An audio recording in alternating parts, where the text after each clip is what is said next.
5వ అధ్యాయం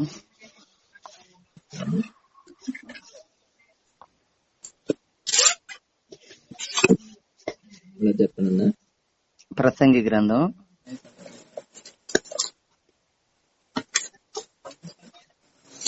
5వ అధ్యాయం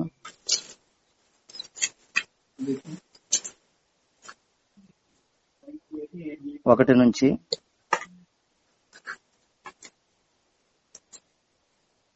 8 దాకా. నీవు దేవుని మందిరమునకు పోవునప్పుడు నీ ప్రవర్తన జాగ్రత్తగా చూచుకొనుము. బుద్ధిహీనులు అర్పించినట్లుగా బలి అర్పించుట కంటే సమీపించి ఆలకించుట శ్రేష్టము. వారు తెలియకే దుర్మార్గపు పనులు చేయుదురు. నీవు దేవుని సన్నిధిని అనాలోచనగా పలుకుటకు నీ హృదయమును త్వరపడనీయక నీ నోటిని కాచుకొమ్ము. దేవుడు ఆకాశమందున్నాడు, నీవు భూమి మీద ఉన్నావు కావున నీ మాటలు కొద్దిగా ఉండవలెను. విస్తారమైన పనిపాటుల వలన స్వప్నము పుట్టును, పెక్కు మాటలు పలుకువాడు బుద్ధిహీనుడగును. నీవు దేవునికి మ్రొక్కుబడి చేసుకొనిన ఎడల దానిని చెల్లించుటకు ఆలస్యము చేయకుము. బుద్ధిహీనుల యందు ఆయనకు ఇష్టము లేదు. నీవు మ్రొక్కుకొనిన దాన్ని చెల్లించుము. నీవు మ్రొక్కుకొని చెల్లింపకుండుట కంటే మ్రొక్కుకొనకుండుట మేలు. నీ దేహమును శిక్షకు లోపరచునంత పని నీ నోటి వలన జరగనీయకుము. అది పొరపాటు చేత జరగని దూత ఎదుట చెప్పకుము. నీ మాటల వలన దేవునికి కోపం పుట్టించి నీవేళ నీ కష్టమును వ్యర్థపరచుకొనెదవు. అధికమైన స్వప్నములను మాటలను నిష్ప్రయోజనములను నీ మట్టుకు నీవు దేవుని యందు భయభక్తులు కలిగి ఉండుము. ఒక రాజ్యమందు బీదలను బాధించుటయు ధర్మమును న్యాయమును బలాత్కారము చేత మీరుటయు నీకు కనబడిన ఎడల దానికి ఆశ్చర్యపడకుము. అధికారమునందిన వారి మీద మరి ఎక్కువ అధికారమునందిన వారున్నారు, మరియు మరి ఎక్కువైన అధికారమునందిన వాడు వారికి పైగానున్నాడు. 9 కూడా చదవమ్మా. ఏ దేశములో రాజు భూమి విషయమై శ్రద్ధ పుచ్చుకొనునో ఆ దేశమునకు సర్వ విషయముల యందు మేలు కలుగును. ప్రార్థన చేయండి ఒకళ్ళు.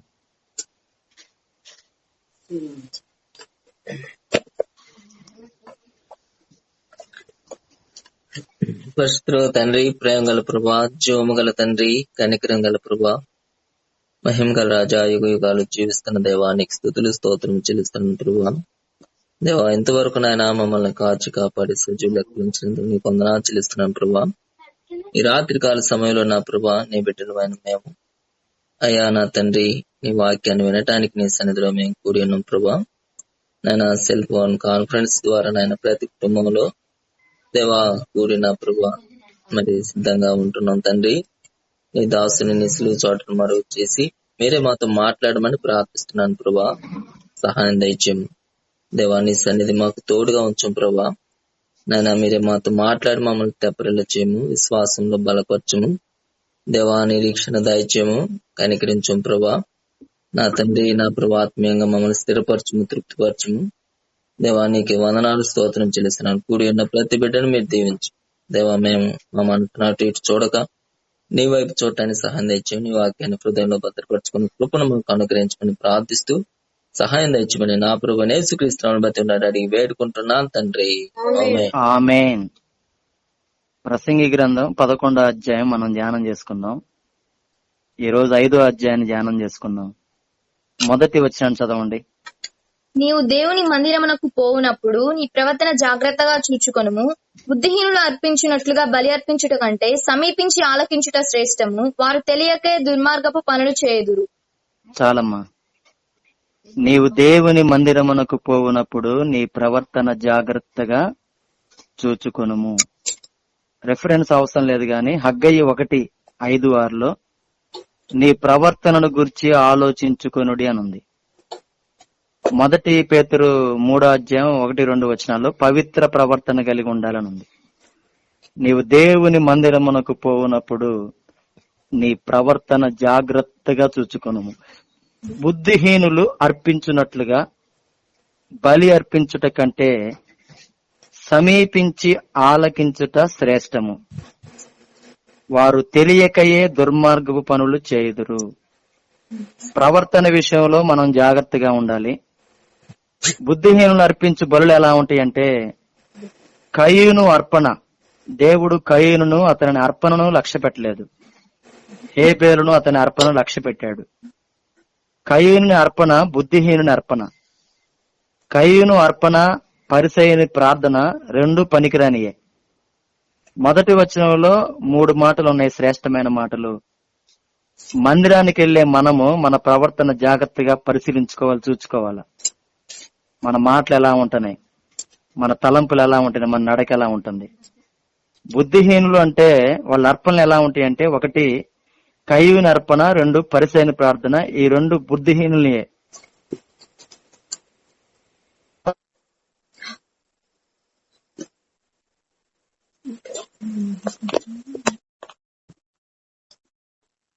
హలో,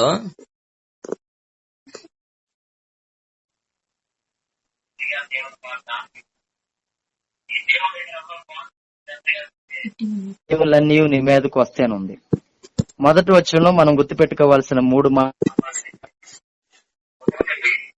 మనము మన ప్రవర్తన విషయంలో జాగ్రత్తగా ఉండాలి. రెండవ, బుద్ధిహీనులు అర్పించినట్టుగా అది అర్పించేది. హేబేలు శ్రేష్టమైన అర్పణ అర్పించాడు. సుంకరి దేవా, పాపిని నన్ను కరుణించని తన పాపాలు ఒప్పుకున్నాడు. తగ్గించుకొని సుంకరి వలె, యథార్థంగా హేబేలు వలె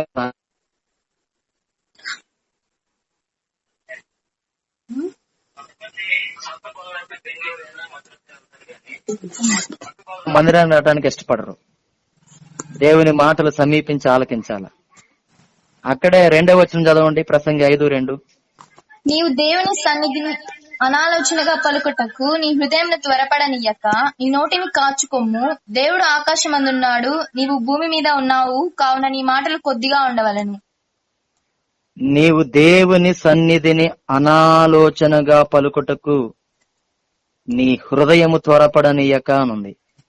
నీ నోటిని కాచుకొమ్మనుంది.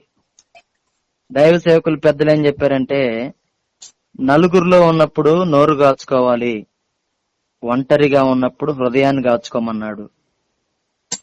కావున నీ మాటలు కొద్దిగా ఉండాలన్నాడు. విస్తారమైన మాటలు. అక్కడే ప్రసంగి గ్రంథం 5:3 చదవండి.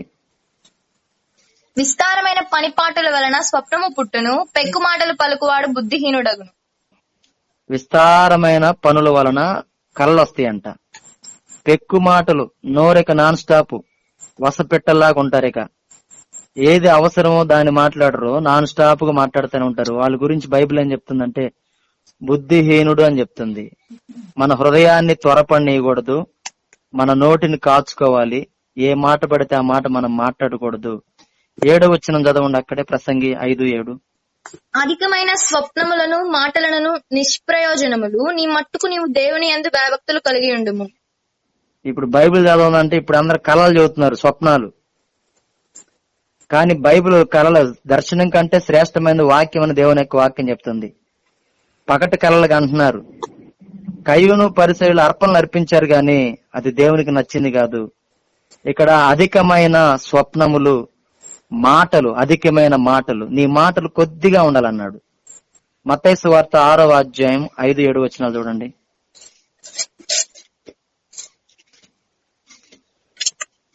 మత్తయి సువార్త 6వ అధ్యాయము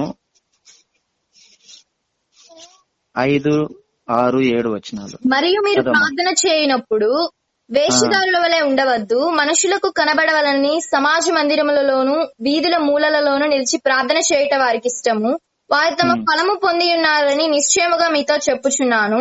నీవు ప్రార్థన చేయనప్పుడు నీ గదిలోనికి వెళ్లి తలుపు వేసి రహస్యమందున్న నీ తండ్రికి ప్రార్థన చేయము. అప్పుడు రహస్యమందు చూచు నీ తండ్రి నీకు ప్రతిఫలం ఇచ్చును. మరియు మీరు ప్రార్థన చేయనప్పుడు అన్ని జనుల వలె వ్యర్థమైన మాటలు వశింపవద్దు, విస్తరించి మాట్లాడుట వలన తమ మనవి వినబడునని వారు తలంచుచున్నారు. ఈ మాటలు గుర్తుపెట్టుకుందాం. ప్రార్థన చేసేటప్పుడు ప్రార్థనలో రకాలు ఉంటాయి. బహిరంగంగా అందరూ ఉన్నప్పుడు గంటలు గంటలు చేస్తే ఇసుకొచ్చిద్ది. నిమిషం లోపే చేయాల అందరు ఉన్నప్పుడు. నువ్వు ఏకాంతంగా నీ గదిలో ఉన్నప్పుడు ఎంతసేపు అని చేయి, రోజంతా చేయి ప్రార్థన. విస్తరించి మాట్లాడుట వలన తమ మనవి వినబడునని వారు తలంచుతున్నారు. మనం ఆరాధన చేస్తాం, మంచిదే, బలలో పాలు పొందుతాం. ఇప్పుడు ఒక డాక్టర్ గారి దగ్గరికి వెళ్ళి, ఎస్ఐ గారి దగ్గరికి వెళ్ళి గంటలు గంటలు మాట్లాడితే కుదిరిద్దా? చెత్తంతా తీసేసి అవసరమైంది మాట్లాడాలి దేవునితో మనం. కీర్తన గ్రంథం 5వ అధ్యాయం 3వ వచనం కూడా చదవండి.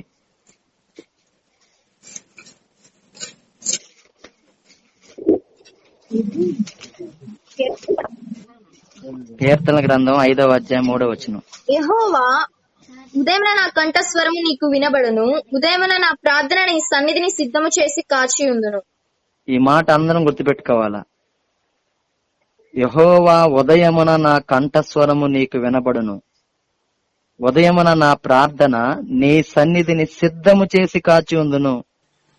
మనం ప్రార్థన చేస్తే ఎటు నుంచి ఎటు పోద్దో కూడా అర్థం కాదు. ప్రార్థన సిద్ధపడుట అంటే ఒక ప్లానింగ్ ఉండాలి. ప్రార్థనకి ఒక సిద్ధపాటు ఉండాలా. ఎబ్బేది ప్రార్థన చేస్తే ప్రార్థనలో అంశాలు ఉన్నాయి. నిత్యముగా నీవు నన్ను ఆశీర్వదించు, నా సరిహద్దుని విశాలపరచు, నీ చెయ్యి నాకు తోడుగా ఉంచు, కీడు రాకుండా నన్ను తప్పించని ఎబ్బేది ప్రార్థన చేస్తే దేవుడు అతని మనవిని అతను విడిపించాడంట.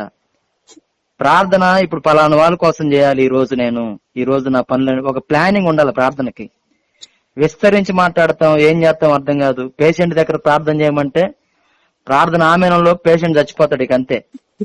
సందర్భానుసారంగా ప్రార్థన చేయటం, సందర్భానుసారంగా పాటలు పాడటం ఒక పద్ధతి, ఒక ప్రవర్తన. నీ మాటలు కొద్దిగా ఉండాలన్నాడు. చదవండి మరొకసారి ప్రసంగి గ్రంథం 5వ అధ్యాయము 4వ వచనం. నీవు దేవునికి మొక్కుబడి చేసుకుని ఎడల దాన్ని చెల్లించుటకు ఆలస్యము చేయకుము, బుద్ధిహీనుడయందు ఆయనకి ఇష్టము లేదు. నీవు మొక్కుకొనిన దాన్ని చెల్లించుము, నీవు మొక్కుకొని చెల్లింపకుండుట కంటే మొక్కుకొనక ఎండుటయే మేలు. నీ దేహమును శిక్షకు లోపరచినంత పని నీ నోటి వలన జరగనీయకుము, అది పొరపాటు చేత జరగనని దూత ఎదుట చెప్పకుము. నీ మాటల వలన దేవునికి కోపము పుట్టించి నీవేళ నీ కష్టమును వ్యర్థపరుచుకొనెదవు. ఈ మాటలు మీకు బాగా అర్థం అవ్వాలి. 5వ వచనంలో నీవు మ్రొక్కుకొనిన దానిని చెల్లించుము, నీవు మ్రొక్కుకొని చెల్లింపకుండుట కంటే మ్రొక్కుకొనకుండుటయే మేలు. అసలు నువ్వు మొక్కుకొన్న తర చెల్లించకపోతే 6వ వచనం, నీ దేహమును శిక్షకు లోపరుచునంత పని నీ నోటి వలన జరగనీయకము, అది పొరపాటు చేత జరిగినని దూత ఎదుట చెప్పకము. నీ మాటల వలన దేవునికి కోపం పుట్టించి నీవేళ నీ కష్టమును వ్యర్థపరుచుకునేది. పైన మనం చదువుకున్నాం, అర్పణ బుద్ధిహీనులాగా అర్పించకూడదు, బుద్ధిమంతులాగా అర్పించాలి. రెండవది ప్రార్థన విస్తరించి చేయకూడదు, గాని ఏకాంతంగా గడిపినప్పుడు ప్రార్థనా కూడికల్లో పర్లేదు, గాని మన మాటలు కొద్దిగా ఉండాలి, సందర్భానుసారంగా చేయాలి. మనం ప్రార్థనలు ఎక్కువ గడపటం మంచిదే, కానీ సందర్భాన్ని బట్టి. భోజనాని కోసం ప్రార్థన చేయమంటారు, గంట చేసామంటే షుగర్ పేషెంట్ నీరసం వచ్చి చచ్చిపోతారు. ఇక అంతే. కొంచెం దేవుడు మనకి వివేకాన్ని ఇచ్చాడు. ఇక్కడ మొక్కుబడి గురించి మనం మొక్కుబడులు చెల్లించి నేను పొరపాటున అన్నాడు. నాకు తెలిసిన ఒక ఆయన అట్నే మొక్కుబడి చేసి చెల్లించకుండా ఉంటే అంతక 3 అంతలు వసూలు చేశాడు దేవుడు. నీ దేహానికి శిక్షకు లోపరుచునంత పని నీ నోటి వలన జరగనీయకము. చదవండి కీర్తన గ్రంథం 116వ అధ్యాయము మొక్కుబడుల గురించి. కీర్తన గ్రంథం 116వ అధ్యాయము 12 నుంచి 14 దాకా. యెహోవా నాకు చేసిన ఉపకారములన్నిటికీ నేను ఆయనకేమి చెల్లించుదును? రక్షణ పాత్రను చేతపుచ్చుకొని యెహోవా నామమున ప్రార్థన చేసేదను. యెహోవాకు నా మొక్కుబళ్ళు చెల్లించెదను, ఆయన ప్రజలందరి ఎదుటనే చెల్లించెదను. దావీదంత చక్కగా చెప్తున్నాడు. యెహోవా నాకు చేసిన ఉపకారములన్నిటికీ నేను ఆయనకేమి చెల్లించుదును. కరోనా సెకండ్ వేవ్ లో కోటీశ్వరులు చచ్చిపోయినా ప్రభు మనల్ని కాపాడాడు, ఎంత ఉపకారం చేశాడు మనల్ని. రక్షణ పాత్రను చేతపుచ్చుకుని యెహోవా నామమును ప్రార్థన చేయాల. యెహోవాకు మొక్కుబళ్ళు చెల్లించాలి ఆయన ప్రజలందరి ఎదుటనే. ఈ చదువుకున్న వచనాల్లో 1 అర్పణ, 2వది ప్రార్థన, 3వది మొక్కుబడి. వీటన్ని విషయాల నమ్మకం ఉండాలి. మనం దేవునికి మాటిచ్చి తప్పకూడదు, దానివల్ల మనం నష్టపోతాం. ప్రసంగి గ్రంథం 5వ అధ్యాయం 4 నుంచి 7 దాకా చదవమ్మా. నీవు దేవునికి మొక్కుబడి చేసుకుని ఎడల దానిని చెల్లించుటకు ఆలస్యము చేయకము, బుద్ధిహీనుడైన ఆయనకి ఇష్టము లేదు. నీవు మొక్కుకొని దాన్ని చెల్లించుము, నీవు మొక్కుకొని చెల్లింపకుండుట కంటే మొక్కుకొనక ఎండుటయే మేలు. నీ దేహం శిక్షకు లోపరిచినంత పని నీ నోటి వలన జరగనీయకుము, అది పొరపాటు చేత జరిగినని దూత ఎదుట చెప్పకుము. నీ మాట వలన దేవునికి కోపము పుట్టించి నీవేళ నీ కష్టముని వ్యర్థపరుచుకునేదవు. అధికమైన స్వప్నములను మాటలను నిష్ప్రయోజనములు నీ మట్టుకు నీవు దేవుని యందు భయభక్తులు కలిగి ఉండుము. ఈ చదువుకున్న మాటల్లో మన ఒళ్ళంతా ఎరక దండించుకోవాలంటే దేని ద్వారా దండించుకుంటాం? నోటి ద్వారానే. నాలుక అగ్నే, ఎంత చిన్న నిప్పు విస్తారమైన అడవిని తగలబెట్టిద్దని. అసలు నిష్కలంకమైన భక్తి ఏంటంటే నోటి కళ్ళెం పెట్టుకొని హృదయాన్ని జాగ్రత్తగా ఉంచుకొని విధవరాండ్రను వారి ఇబ్బందులు ఆదరించడం, దిక్కులేని పిల్లల్ని పరామర్శించడం, ఇహలోక మాలిన్యం మనకు అంటకుండా ఉండే నిష్కలంకమైన భక్తి. ఆ విషయంలో మొట్టమొదటి నోటి విషయంలో జాగ్రత్తగా ఉండాలి. మన ఒళ్ళంతా తన్నులు తినాలంటే నోటి ద్వారానే. నోరు ఒక మాట అనిద్ది, ఒళ్ళంతా తన్నులు తినాల్సి వచ్చింది. దేవునికి మాట ఇచ్చేటప్పుడు జాగ్రత్తగా ఉండాల. బలలో పాలు పొందేటప్పుడు జాగ్రత్తగా ఉండాల. మొక్కుబళ్ళు చెల్లించే విషయంలో జాగ్రత్తగా ఉండాల. ప్రార్థించి ఆరాధించి బలులు అర్పణ అన్ని విషయాల్లో మన ప్రవర్తన విషయాల్లో జాగ్రత్తగా ఉండాల. నువ్వు మాట ఇచ్చి గాని దేవునికి నువ్వు గాని పట్టించుకోపోతే ఒక అద్భుతమైన మాట 6వ వచనంలో, నీ వేళ నీ కష్టమును వ్యర్థపరుచుకొనేదు, ఎంత సంపాదించినా జీతం చినిగిపోయిన సంచులు వేసినట్టే ఉంది. బుద్ధిహీనుల యందు దేవునికి ఇష్టం ఉండదు. ఆలోచిద్దాం, మనం బుద్ధిమంతులము బుద్ధిహీనులము. 7వ వచనం చదవండి. అధికమైన స్వప్నములను మాటలను నిష్ప్రయోజనములు, నీ మట్టుకు నీవు దేవుని యందు భయభక్తులు కలిగి ఉండుము. నీ మట్టుకు నీవు దేవుని యందు భయభక్తులు కలిగి ఉండుము అని ఉంది. ఏందమ్మా ప్రార్థన రావట్లేదంటే పోయే వాళ్ళందరూ బాగుండారా? వాళ్ళు అట్టున్నారు. నీ మట్టుకు నువ్వు దేవుని యందు నువ్వు పర్ఫెక్ట్ గా ఉండు, పక్కన వాళ్ళ గురించి నీకెందుకు? అసలు భయభక్తులు కలిగి ఉండటం అంటే కొన్ని మాటలు చూడండి, అద్భుతమైన మాట అది. ప్రసంగి గ్రంథం 5వ అధ్యాయం 7వ వచనంలో, నీ మట్టుకు నీవు దేవుని యందు భయభక్తులు కలిగి ఉండుము.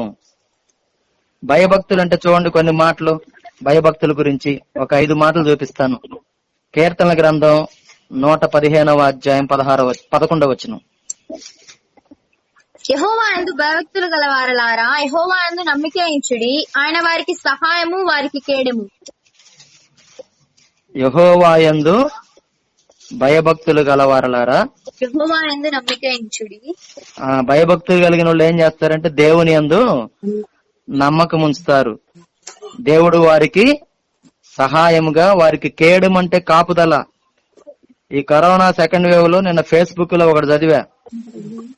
డాక్టర్ గారి భార్య కరోనా వచ్చింది.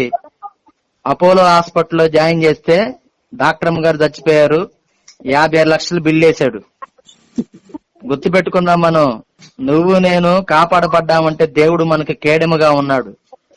ఆయన యందు భయభక్తులు గల వారికి ఆయన సహాయం చేస్తాడు, వారికి కేడెముగా ఉంటాడు. మనం ఆయన నమ్మిక ఉంచాల. ఆయనను పూర్తిగా విశ్వసించటమే ఆయన యందు భయభక్తులు కలిగి ఉండటం. ఆయన యందు నమ్మకం ఉంచటమే ఆయన యందు భయభక్తులు కలిగి ఉండటం. 2వ మాట చూడండి, 130వ కీర్తన, భయభక్తులు కలిగి ఉండట అంటే 4వ వచనం. అయినను 130వ కీర్తన 4వ వచనం చదువమ్మా. ఆయనను జనులు నీ యందు భయభక్తులు నిలుపునట్లు నీ యొద్ద క్షమాపణ దొరుకును. దేవుని యందు భయభక్తులు కలిగిన వారు అంటే పాప క్షమాపణ, పాపాలు ఒప్పుకొని దేవుని ద్వారా క్షమాపణ పొందుకున్న వారు దేవుని యందు భయభక్తులు కలిగిన వారు. ఇందాకేమో దేవుని యందు భయభక్తులు గలవారు అంటే దేవుని యందు విశ్వాసం ఉంచిన వారు, నమ్మకం ఉంచిన వారు. ఇక్కడ దేవుని యందు భయభక్తులు గలవారంటే ఆయన క్షమాపణ పొందుకున్నవారు. 112వ కీర్తన 1వ వచనం మరొక మాట భయభక్తుల గురించి. యెహోవాను స్తుతించుడి, యెహోవా యందు భయభక్తులు గలవాడు ఆయన ఆజ్ఞలను బట్టి అధికముగా ఆనందించువాడు ధన్యుడు. చదవండి అన్న. యెహోవాను స్తుతించుడి, యెహోవా యందు భయభక్తులు గలవాడు ఆయన ఆజ్ఞలను బట్టి అధికముగా ఆనందించువాడు ధన్యుడు. ఎవరు భయభక్తులు గలవాడంటే ఇప్పుడు 3వ మాట. మొట్టమొదటి మాట ఆయన యందు విశ్వాసం ఉంచిన వారు భయభక్తులు గలవారు. 2వ మాట పాప క్షమాపణ పొందిన వారు భయభక్తులు గలవారు. 3వ మాట ఆయన ఆజ్ఞలు గైకొనేవాడు భయభక్తులు గలవాడు. ఆజ్ఞలు మీకు చెప్పేందుకు ముందు రెఫరెన్స్లు తీయగానే మొట్టమొదటిగా దేవుని ప్రేమించాలి, 2వది పొరుగు వారిని ప్రేమించాలి, 3వది తల్లిదండ్రులు ప్రేమించాలి, 4వది మారు మనసు పొందాలి, 5వది బాప్తిజం తీసుకోవాలి, 6వది కానుకలు సమర్పించాల. చదవండి ఇప్పుడు 3 మాటలు చెప్పే భయభక్తుల గురించి. 4వ మాట సామెతల గ్రంథం 8:11.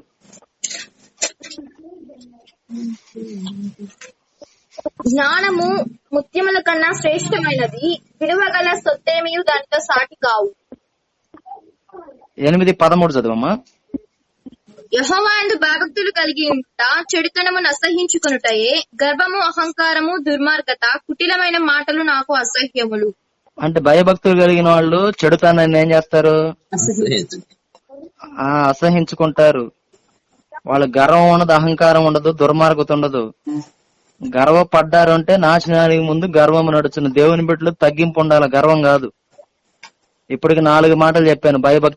భయభక్తులు అంటే దేవుని యందు విశ్వాసం ఉంచటం. భయభక్తులు అంటే పాప క్షమాపణ పొందటం.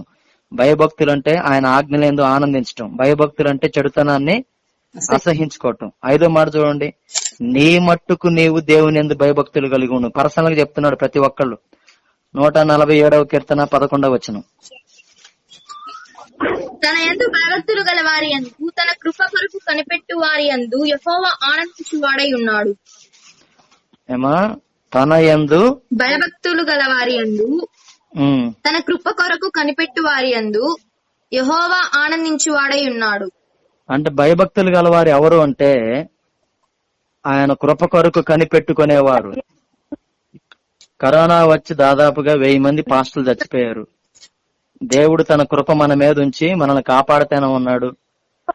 నీతిమంతులైన వారు కొనిపోబడుతున్నారనుంది, భక్తులైన వారు తీసుకుని పోబడుతున్నారనుంది. దేవుని కాపుదల, దేవుని కృప మనకు తోడుగా ఉంది. ఈ 5 మాటలు గుర్తుపెట్టుకుందాం. 1 విశ్వాసం ఉంచటం, 2 పాప క్షమాపణ, 3 ఆజ్ఞలు గైకొనటం, 4 చెడుతనాన్ని విడిచిపెట్టడం, 5 ఆయన కృప మీద ఆధారపడటం. ఈ రోజు ఈ స్థితిలో ఉన్నామంటే దేవుని కృపే. లక్షలు ఖర్చు పెడుతున్నా గానీ ప్రాణాలు నిలవట్లా. ఏమి లేకుండా మనం క్షేమంగా ఉన్నాం. దేవుని ఉచితమైన కృప. హలో, వాయిస్ క్లారిటీ కనబడుతుందన్నా? వినపడుతుంది. నీ మట్టుకు నీవు దేవుని ఏనా? కొంచెం సిగ్నల్స్ ప్రాబ్లం పర్లేదా? వినపడుతుంది. ప్రసంగి 5:7 అందరూ ఈ రోజు మనం గుర్తుపెట్టుకోవాల్సిన మాట, నీ మట్టుకు నీవు దేవుని యందు భయభక్తులు కలిగి ఉండుము. తర్వాత చూడండి, ప్రసంగి గ్రంథం 5వ అధ్యాయం 8-9 వచనాలు. ఒక రాజ్యమందు బీదలను బాధించుటయు, ధర్మమును న్యాయమును బలాత్కారము చేత మీరుటయు నీకు కనబడిన ఎడల దానికి ఆశ్చర్యపడకుము. అధికారము నొందిన వారి మీద మరి ఎక్కువ అధికారము నొందిన వారున్నారు, మరియు మరి ఎక్కువైన అధికారము నొందిన వాడు వారికి పైగానున్నాడు. ఏ దేశం చాలమ్మా అన్న ఒక్క నిమిషం అన్న.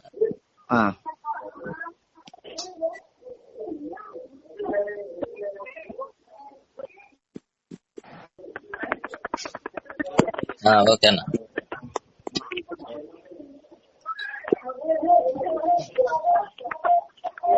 చెప్పండి అన్న. ఓకేనా? ఓకే. ఒక రాజ్యమందు బేదలను బాధించుటయు, ధర్మమును న్యాయమును బలాత్కారము చేత మీరుటయు నీకు కనబడిన దానికి ఆశ్చర్యపడకుము. ఈ రోజులో జరిగేది ఇదే. బేదలను బాధ పెట్టడం, ధర్మం లేదు, న్యాయం లేదు, యథార్థత లేదు. అవి చూసి నువ్వు ఆశ్చర్యపడొద్దు. అధికారము నొందిన వారి మీద మరి ఎక్కువ అధికారము నొందిన వారు ఉన్నారు, మరియు మరి ఎక్కువైన అధికారం నొందిన వాడు వారికి పైగానున్నాడు. ఈ మాటలు మీకు బాగా అర్థం అవ్వాలంటే ఒక చిన్న కొటేషన్ చెప్తాను, బాగా వినండి. బలహీనులను కొట్టడానికి బలవంతులున్నారు, బలవంతులను కొట్టడానికి భగవంతుడు ఉన్నాడు. ఈ మాట గుర్తుపెట్టుకుందాం. బలహీనులను కొట్టడానికి బలవంతులున్నారు, కానీ బలవంతులను కొట్టడానికి భగవంతుడు ఉన్నాడు. అధికారాన్ని చూసుకొని మనం దాన్ని దుర్వినియోగం చేసుకోకూడదు. ప్రతి ఒక్కరిని గౌరవించడం, ప్రేమించడం నేర్చుకోవాలి, తృణీకరించకూడదు ఏ వ్యక్తిని. 9వ వచనం, ప్రసంగి 5:9. ఏ దేశంలో రాజు భూమి విషయమై శ్రద్ధ పుచ్చుకొనునో ఆ దేశమునకు సర్వ విషయముల యందు మేలు కలుగును. ఏ దేశములో రాజు భూమి విషయమై శ్రద్ధ పుచ్చుకొనునో ఆ దేశమునకు సర్వ విషయముల యందు మేలు కలుగును. ఇది చాలా శ్రేష్టమైన మాట, మీరందరూ ఆలకించండి. నేను ఏ పార్టీ కాదు గాని రాజశేఖర రెడ్డి గారి కాలంలో వ్యవసాయ విషయంలో ఆయన శ్రద్ధ తీసుకున్నాడు. చక్కగా వర్షాలు పడ్డాయి, డ్యాములు నిండినాయి, ధాన్యం ఇంటి నిండా వచ్చింది, అందరూ క్షేమంగా ఉన్నారు. ఎందుకంటే ఆయన భూమి విషయమే శ్రద్ధ తీసుకున్నాడు. అప్పుడు సర్వ విషయములందు మేలు కలిగింది. ఏ నాయకుడైనా వ్యవసాయ విషయంలో, భూమి విషయంలో శ్రద్ధ తీసుకుంటే తప్పనిసరిగా ఆ రాజ్యానికి మేలు కలిగిద్ది. వాయిస్ కట్ ఏం కావట్లేదు, బాగానే ఉందిగా? బాగానే ఉంది. ఓకేనన్న. తర్వాత 10వ వచనం నుండి 12 దాకా చదవండి. ద్రవ్యమును అపేక్షించువాడు ద్రవ్యం చేత తృప్తి నొందడు, ధన సమృద్ధిని అపేక్షించువాడు దాని చేత తృప్తి నొందడు, ఇదియు వ్యర్థమే. ఆస్తి ఎక్కువైన ఎడల దాన్ని భక్షించువారును ఎక్కువ అగుదురు. కనులారా చూచుటయేగాక ఆస్తిపరునికి తన ఆస్తి వలన ప్రయోజనమేమి? కష్టజీవులు కొద్దిగా తినినను ఎక్కువగా తినినను సుఖనిద్ర నొందుదురు. అయితే ఐశ్వర్యవంతులకు తమ ధన సమృద్ధి చేత నిద్ర పట్టదు. ఈ 5వ అధ్యాయం నాకు చాలా ఇష్టమైన అధ్యాయం. అద్భుతమైన మాటలు ఉన్నాయి.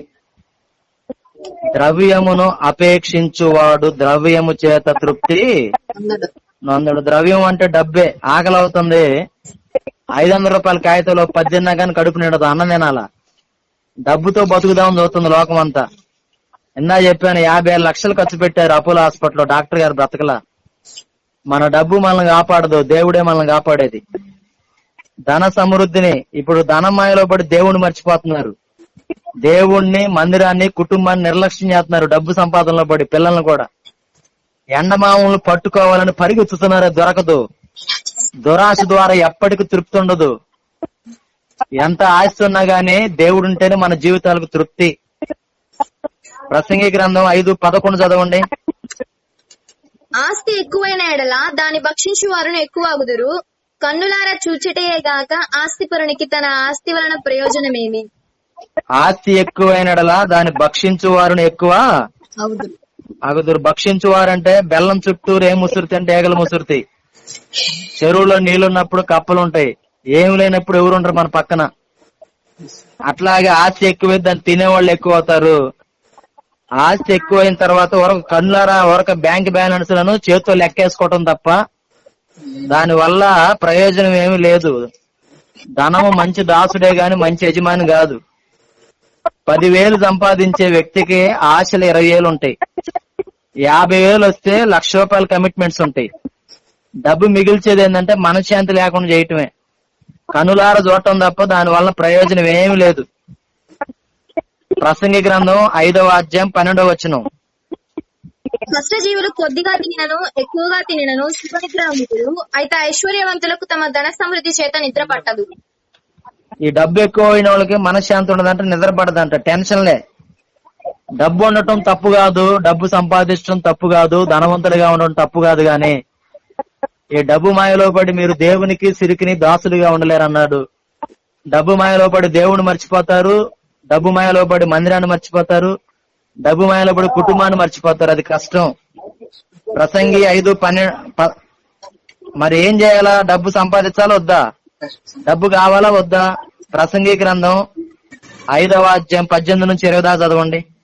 మరియు కోరదగినదిగాను చూడముచ్చటైనదిగాను నాకు కనబడినది ఏదనగా, దేవుడు తనకు నియమించిన ఆయుష్కాల దినములన్నయు ఇప్పుడు అన్నపానములు పుచ్చుకొనొచ్చు తన కష్టార్జితం అంతటి వలన క్షేమముగా బ్రతుకుచుండటయే. ఇదియే వానికి భాగ్యము.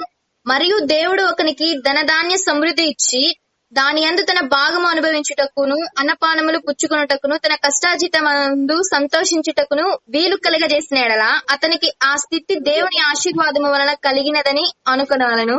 అట్టి వానికి దేవుడు హృదయానందము దయచేసి ఉన్నాడు కనుక అతడు తన ఆయుష్కాల దినములను జ్ఞాపకము చేసుకున్నాడు. ఈ ప్రతిరోజు చదువుకోవాలా ప్రసంగి 5వ అధ్యాయం. ప్రసంగి గ్రంథం చదివితే మన జీవితం అంటే అర్థమైంది. నేను చదువుతాను చూడండి. అక్కడ మనం గమనించాం 10, 11, 12 వచనాల్లో డబ్బు మాయలో పడి దేవుణ్ణి మర్చిపోయారు, కుటుంబాన్ని మర్చిపోయారు, మందిరాన్ని మర్చిపోయారు, నిర్లక్ష్యం చేశారు. డబ్బు కావాలి, డబ్బు లేకపోతే ఏ పని కాదు. పాల బిల్లు, కరెంటు బిల్లు, అదేవిధంగా పేపర్ బిల్లు, సరుకులు, అన్నిటికీ డబ్బు కావాలా. కానీ దాని మాయలో పడి దేవుని దూరం కాకూడదు. మరియు కోరదగినది గాను చూడముచ్చటైనది గాను నాకు కనబడినది ఏదనగా, దేవుడు నియమించిన ఆయుష్కాల దినములన్నీ అన్నపానములు పుచ్చుకొనుచు తన కష్టార్జితాన్ని అనుభవించాలా. కష్టార్జితం అనుభవించడం దేవుని ఆశీర్వాదం. సంతోషించాలా. కుటుంబంతో గడపకుండా ప్రపంచం అంతా తిరిగొస్తా ఉంటారు డబ్బు సంపాదన కోసం. సంపాదించిన వాళ్ళందరూ ఒట్టి చేతులతో వెళ్ళిపోతున్నారు, మిగిలేదు ఏం లేదు. కుటుంబం నిర్లక్ష్యం చేయదు, కుటుంబంతో గడపాలి మనం, దేవుని బిడ్డలం. పిల్లలతో టైం పాస్ చేయాలి తప్పనిసరిగా. డాడీ మాతో కొంచెం స్పెండ్ చేయి డాడీ అంటే, నేను సంపాదించే దేవుడి కోసం రా, మీకోసమేగా అంటారు. సంపాదించి ఏముంది, గడపాలిగా పిల్లలతో. ప్రసంగి గ్రంథం 2వ అధ్యాయం 24 వచనం చదవండి. 24-25 వచనాలు. అన్నపానములు పుచ్చుకొనుట కంటెను తన కష్టార్జితము చేత సుఖపడుట కంటెను నరునికి మేలుకరమైనదేదియూ లేదు. ఇదిను దేవుని వలన కలుగునని నేను తెలుసుకొంటిని. చదువుకోండి, మంచి మాటలు అవన్నీ. అన్నపానములు పుచ్చుకొనుట కంటేను తన కష్టార్జము చేత సుఖపడుట కంటే నరునికి మేలుకరమైనది ఏది లేదని, ఇది దేవుని వలన కలిగిద్దని నేను తెలుసుకుంటున్నాడు మహారాజు సొలొమోను గారు. ఒకసారి పరీక్షించుకుందాం. నీ సంపాదన, నీ ఆస్తి, ఇవన్నీ దేవుడిచ్చినయే. వాటిలో పడి దేవుడిని మర్చిపోయావా, మందిరాన్ని మర్చిపోయావా, వాక్యాన్ని మర్చిపోయావా, ప్రార్థన మర్చిపోయావా, ఆరాధన మర్చిపోయావా, కుటుంబాన్ని మర్చిపోయావా? ఒకసారి ఆలోచించుకో. ఎంత సంపాదించినా ఏం లాభం, మనశ్శాంతి లేకపోతే, తృప్తి లేకపోతే.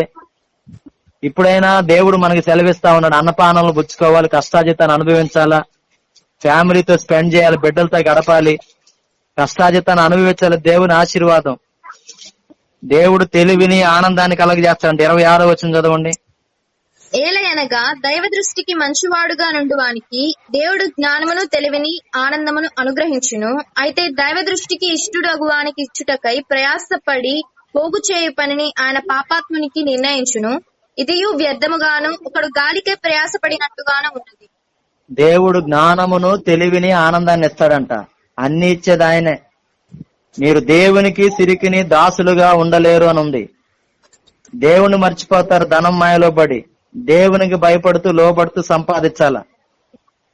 దేవుని మర్చిపోతారు, దేవాలయం మర్చిపోతారు, బైబిల్ చదవరు, ప్రార్థన చేయరు, కుటుంబ ప్రార్థనకు రారు, దేవుడు లేకుండా వ్యాపారం చేద్దాం అనుకుంటారు. లోకానికి డబ్బే దేవుడు. మనకు దేవుడిచ్చిన ఈవి డబ్బు. ప్రభు పరిచయ కొరకు వాడాలి, కుటుంబం కొరకు వాడాలి. ప్రసంగి గ్రంథం 5వ అధ్యాయం 13 చదవండి. సూర్యుని క్రింద మనసునకు ఆయాసకరమైనది ఒకటి జరుగుట నేను చూచితిని. అదేదనగా ఆస్తి గలవాడు తన ఆస్తిని దాచిపెట్టుకుని తనకు నాశనము తప్పించుకొనును. ఏం తెప్పించుకుంటాడు దానివల్ల? నాశనం. ఇప్పుడు పెన్షన్ ముసలోళ్ళకి 2250 రూపాయలు వస్తున్నాయి. ఆ పెన్షన్ డబ్బులు ఇస్తేనే అన్నం పెడతాం, లేకపోతే తంతాం అంటున్నారు. ఇప్పుడు ఎంత ప్రేమ తల్లిదండ్రులు అంటే. ప్రార్థనే అదే. సూర్యుని క్రింద మనసునకు ఆయాసకరమైనది ఒకటి జరుగుట నేను చూచితిని. అదేదనగా ఆస్తి గలవాడు తన ఆస్తిని దాచిపెట్టుకుని తనకు నాశనము తెప్పించుకొనును. 14 వచనం చదవండి. అయితే ఆ ఆస్తి దురదృష్టము వలన నశించిపోవును. అతడి పుత్రుడు గలవాడైనను అతని చేతిలో ఏమీ లేకపోవును. చాలమ్మా, దురదృష్టం వలన ఆ ఆస్తి నశించిపోద్దంట. మనం దాచిపెట్టింది ఏది శాశ్వతంగా మనది కాదు, డబ్బును గురించి. అయితే అది మనల్ని వదిలేస్తుంది, లేకపోతే మనమన్నా దాన్ని వదిలేయాల్సి వచ్చింది. ఒక వ్యక్తికి కిడ్నీ ట్రాన్స్ప్లాంటేషన్ చేయాలని చెప్పేసి అడిగారు డాక్టర్లు. లేకపోతే నువ్వు బ్రతకవయ్యా అంటే ఎంత ఇద్ది డాక్టర్ గారిని అడిగితే 40 లక్షలు అన్నాడు. జీవితకాలం దాచిపెట్టిన మొత్తం దానికే సరిపోయింది. మంచివాడు తన పిల్లలను ఆస్తికర్తలుగా చేయనుంది. 14 వచనం చదువు. 15 వచనం చదువు. 15-16. వాడు ఏ ప్రకారముగా తల్లి గర్భము నుండి వచ్చును ఆ ప్రకారముగానే తాను వచ్చినట్లే దిగంబరిగానే మరలా పోవును. తాను ప్రయాసపడి చేసుకుని దానిలో ఏదైనా చేత పట్టుకుని పోడు. అతడు వచ్చిన ప్రకారముగానే మరలా పోవును. గాలికి ప్రయాసపడి సంపాదించిన దాని వలన వానికి లాభమేమి? ఈ చాలా శ్రేష్టమైన మాటలు. ఏబు గారు అన్నాడు, నా తల్లి గర్భములో నుండి నేను దిగంబరనే వచ్చాను, దిగంబరనే ఎక్కడికి వెళ్తానన్నాడు. వాడు ఏ ప్రకారముగా తల్లి గర్భం నుండి వచ్చెనో ఆ ప్రకారముగానే తాను వచ్చినట్లే దిగంబరిగాని మరలా పోవును. తాను ప్రయాసపడి చేసుకునే దానిలో ఏదైనా చేత పట్టుకొని వాడు. ఇప్పుడు సమాధి కార్యక్రమాలకు పోతే కనీసం మలతాడు కూడా ఉంచట్లా. వాడు ఎట్టొచ్చుడు అట్నే పంపిస్తున్నారు. ఇవన్నీ మనకు తెలుసు. ఈ అధ్యాయం చదువుకుంటే అసలు జీవితం అంటే ఏందో మనకు అర్థమైంది. డబ్బు జీవితానికి అర్థం కాదు. బ్రతకటానికి తినాలి గాని తినటం కోసం బ్రతకూడదు. బ్రతకటానికి సంపాదన గాని సంపాదన కోసం బ్రతకూడదు. దేవునికి, దేవాలయానికి, కుటుంబానికి ప్రథమ స్థానం ఇవ్వాల. 17వ వచనం చదవండి. ప్రసంగి 5:17. ఇది మనస్సునకు ఆయాసకరమైనదే, తన దినములన్నీ అతడు చీకటిలో భోజనం చేయను, అతనికి వ్యాకులమును రోగమును అసహ్యమును కలుగును. అసహ్యం అంటే కోపం. ఎంత ఉన్నా గానీ ఏముంది, ఎంత సంపాదించినా ఏముంది, మనశ్శాంతి లేదు. వ్యాకులము రోగము అసహ్యము కలుగుననుంది. ఇవన్నీ చాలా విలువైన మాటలే. అధ్యాయం అంతా ధ్యానం చేసుకుందామని నేను చిన్న త్వరగా ముగింపులోకి వచ్చాను. 18-19 కూడా చదువమ్మా. మరియు కూరదగినది గాను చూడముచ్చటైనది గాను నాకు కనబడినది ఏదనగా, దేవుడు తనకు నియమించిన ఆయుష్కాల దినములన్నీ ఒకడు అన్నపానములు పుచ్చుకొనుచు తన కష్టార్జితం అంతటి వలన క్షేమముగా బ్రతుకుచుండుటయే, ఇదియే వానికి భాగ్యము. మరియు దేవుడు ఒకనికి ధనధాన్య సమృద్ధి ఇచ్చి దాని యందు తన భాగము అనుభవించుటకును అన్నపానములు పుచ్చుకొనుటకును తన కష్టార్జితం అందు సంతోషించుటకును వీలు కలుగజేసిన ఎడల అతనికి ఆ స్థితి దేవుని ఆశీర్వాదము వల్ల కలిగినదనుకొనవలెను. 20వ వచనం కూడా చదువు. అట్టి వానికి దేవుడు హృదయానందము దయచేసి ఉన్నాడు గనక అతడు తన ఆయుష్కాల దినములను జ్ఞాపకము చేసుకున్నాడు.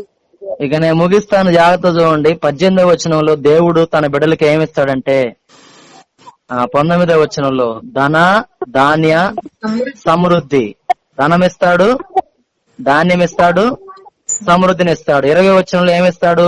హృదయానందాన్ని దయచేసి ఇస్తాడు. అన్ని దేవుడిచ్చేయే. కీర్తన గ్రంథం 4వ అధ్యాయం 7-8 వచనాలు చూడండి.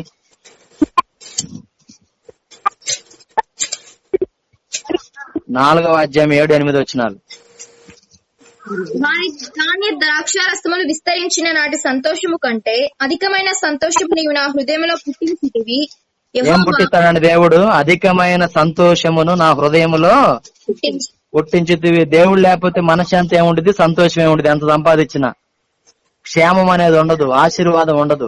నిజమైన ఆశీర్వాదం అంటే, అమెరికాకి నేను వెళ్ళాను, 10 సార్లు పోయాను, 20 సార్లు పోయాను అటు అనుకుంటే మోడీ కూడా చాలా సార్లు వెళ్తాడు, మనకంటే ఆశ్రయించబడినోడే. ఆ లెక్కన ఆలోచిస్తే నిజమైన ఆశీర్వాదం ఏంటంటే కష్టార్జితాన్ని అనుభవించటం, అన్నపానాలను పుచ్చుకోవటం, దేవుని సన్నిధిలో క్షేమంగా బ్రతకటమే. మరొక మాట చూడండి, ఇక ముగిద్దాం. 144వ కీర్తన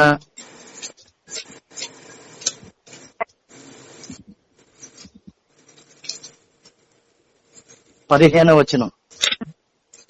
ఇటు స్థితి గల వారు ధన్యులు, యెహోవా తమకు దేవుడుగా గల జనులు ధన్యులు. యెహోవా తమకు దేవుడుగా గల జనులు ధన్యులు. ఏమున్నా గాని ఏది నీతో రాదు. దేవుడుంటే దేవుని దగ్గర ఉంటాం మనం. ఆయన శాశ్వతుడు. ఆయన కలిగి ఉన్నవారు ధన్యులు. ధనం విడిచిపెట్టిపోవాలా, అన్ని విడిచిపెట్టిపోవాలా, నిత్యం మనతో ఉండేవాడు మన దేవుడే. ధనం మాయలో పడి, లోకం మాయలో పడి దేవుణ్ణి, దేవాలయాన్ని, ప్రార్థనని, ఆరాధనను, వాక్యాన్ని నిర్లక్ష్యం చేయకూడదు. ప్రియమైన దేవుని బిడ్డలారా, 145వ కీర్తన 9వ వచనం చదువుకొని ప్రార్థన చేసుకుందాం. యెహోవా అందరికీ ఉపకారి, ఆయన కనికరములు ఆయన సమస్త కార్యముల మీదనున్నవి. యెహోవా అందరికీ ఉపకారి. ఇక నేను ముగిస్తా. ఈ అధ్యాయంలో మనం నేర్చుకోవాల్సింది ఏంటంటే, నువ్వు అర్పణ, ఆరాధన, శ్రేష్టమైన ఆరాధన చేయాలా. ప్రార్థన సందర్భాన్ని బట్టి చేయాలి. మొక్కుబడులు ఏమన్నా నువ్వు చెల్లించాను అనుకుంటే దాన్ని చెల్లించాలి, లేకపోతే ఎట్రా పట్టాలి అట్రా పడతాడు. 4వది దేవుని యందు భయభక్తులు కలిగి ఉండాలి. నీ మట్టుకు నువ్వు 5 మాటలు చెప్పే దాని గురించి, దేవుని యందు భయభక్తులు కలిగి ఉండడం గురించి. తర్వాత నువ్వు ఎంత సంపాదించినా దేవుడు లేకపోతే నీకు తృప్తి ఉండదు, మనశ్శాంతి ఉండదు. కన్నులారా చూసుకోవటం తప్ప దాని వల్ల నీకు ఉపయోగం లేదు. కష్టజీవులు కొద్దిగా తిన్నా ఎక్కువగా తిన్నా సుఖనిద్ర పొందుతారు. మరి డబ్బు వల్ల ఏంది ప్రయోజనం అంటే, దేవుణ్ణి కలిగి నువ్వు డబ్బు కలిగి ఉంటే నువ్వు నీ కుటుంబం అన్నపానాలు పుచ్చుకొని క్షేమంగా బ్రతకటం, కష్టార్జితాన్ని అనుభవించటం, సంతోషంగా ఉండటం.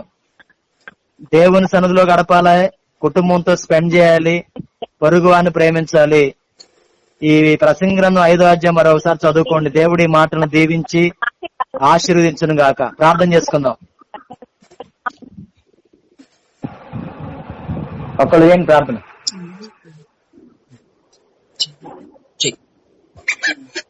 చేయండి అన్న, మీరే చేయండి. అత్తగారు చేయకన్నా. సరే.